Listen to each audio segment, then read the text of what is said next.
प्रयागराज महाकुंभ में भीषण जाम में फंसे लोगों की मदद के लिए भारतीय जनता पार्टी के कार्यकर्ताओं और नेताओं को निर्देश दिए गए हैं। बता दें कि बीजेपी के राष्ट्रीय अध्यक्ष जेपी नड्डा के आदेश के बाद प्रयागराज के आसपास के 10 जिलों के अध्यक्षों को निर्देश दिए गए हैं। किसी को लेकर आगामी 18 फरवरी से यूपी में विधानसभा सत्र में अब तक का सबसे बड़ा बजट योगी सरकार पेश करने वाली है।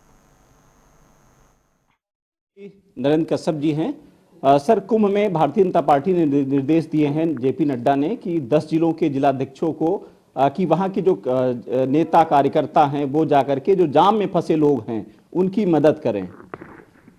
भारतीय जनता पार्टी की संस्कृति रही है कि जब भी राष्ट्र और जनहित से जुड़े हुए मुद्दों पर कोई समस्या आती है तो भारतीय जनता पार्टी अपने कार्यकर्ताओं के माध्यम से उन समस्याओं पर काम करती है। सारी दुनिया ने देखा, जब कोरोना का कालखंड आया था तो भारतीय जनता पार्टी के कार्यकर्ता पूरे देश के अंदर फैलकर जो कोरोना से प्रभावित लोग थे उनकी मदद के लिए खड़े हुए थे।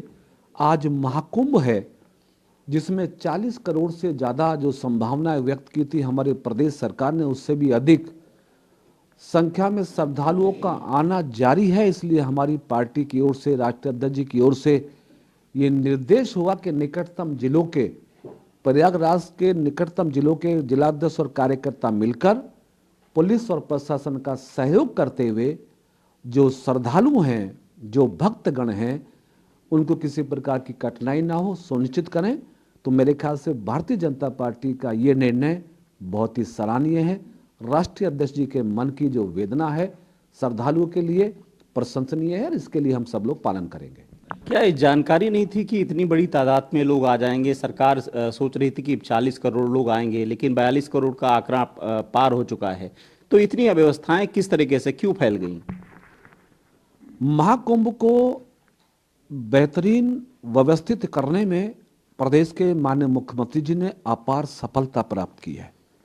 144 साल का संयोग 12 वर्षों के बाद होने वाला महाकुंभ ये निश्चित है कि अपेक्षाओं के अनुसार नहीं बल्कि अपेक्षाओं से अधिक श्रद्धालुओं का आना ये हमारे लिए खुशी की बात है। और देश ही नहीं, दुनिया के कई राष्ट्रों के राष्ट्रीय अध्यक्ष, कई देशों के नेताओं ने आके डुबकी लगाई है। जो कुछ छोटी मोटी कठिनाइयां ऐसे बड़े आयोजन में होती हैं, सरकार उसके लिए संवेदनशील है, पार्टी उसके लिए संवेदनशील है। निश्चित करेंगे कि किसी भी श्रद्धालु को प्रयागराज में कठिनाई ना हो। 18 तारीख से बजट सत्र आहूत किया गया है। जानकारी मिली है कि सरकार अब तक का सबसे बड़ा बजट पेश करने जा रही है। निश्चित उत्तर प्रदेश आबादी की दृष्टि से सर्वाधिक आबादी वाला प्रदेश है। योगी जी के नेतृत्व में विकास की नई ऊंचाइयों को प्राप्त करने वाला है। उत्तर प्रदेश सर्वोत्तम प्रदेश बने, इसलिए इस बजट सत्र के माध्यम से अभी तक के सभी बजटों के अनुपात में सबसे बड़ा बजट हमारी सरकार की ओर से पेश किया जाएगा ताकि उत्तर प्रदेश को सर्वोत्तम प्रदेश बनाया जा सके। आज विभागीय बैठक आपने की, क्या कुछ दिशा निर्देश दिए हैं विभाग के अधिकारियों को? पिछड़ा वर्ग कल्याण और दिव्यांगजन सशक्तिकरण विभाग के समस्त अधिकारियों की समीक्षा बैठक के माध्यम से निर्देशित किया है कि पिछड़े वर्ग के बच्चों को स्कॉलरशिप और छात्र प्रतिपूर्ति समय से उपलब्ध करा दी जाए। शादी अनुदान की राशि पात्र व्यक्तियों के अकाउंट तक पहुंचे, उसको दिलाने का निर्देश दिया गया। दिव्यांगजनों को जिन्हें पेंशन के कारणों से आधार शेडिंग के कारण प्राप्त नहीं हो पाई है, उसकी सुनिश्चित करें कि हर दिव्यांग को समय से पेंशन मिले।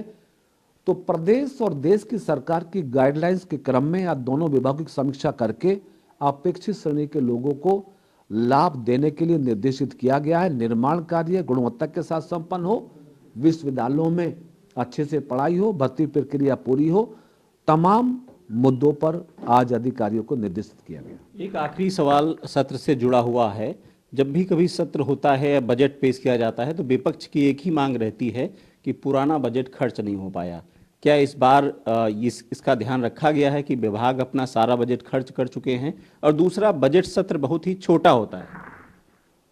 जिन लोगों का भारतीय लोकतंत्र के साथ जुड़ाव है या जिन लोगों ने सरकारें चलाई हैं, उनको ये मालूम है कि प्रदेश का आवंटित बजट खर्च होने में समय लगता है और चूंकि हमारी सरकार करप्शन और क्राइम पर चूंकि जीरो टॉलरेंस की पॉलिसी पे काम कर रही है, इसलिए उत्तर प्रदेश की जनता के एक भी पाई में कोई करप्शन ना हो, अपव्यय ना हो, इसलिए सोच समझ के खर्च करते तो सोच समझ के खर्च करना है तो उसमें समय लगता है।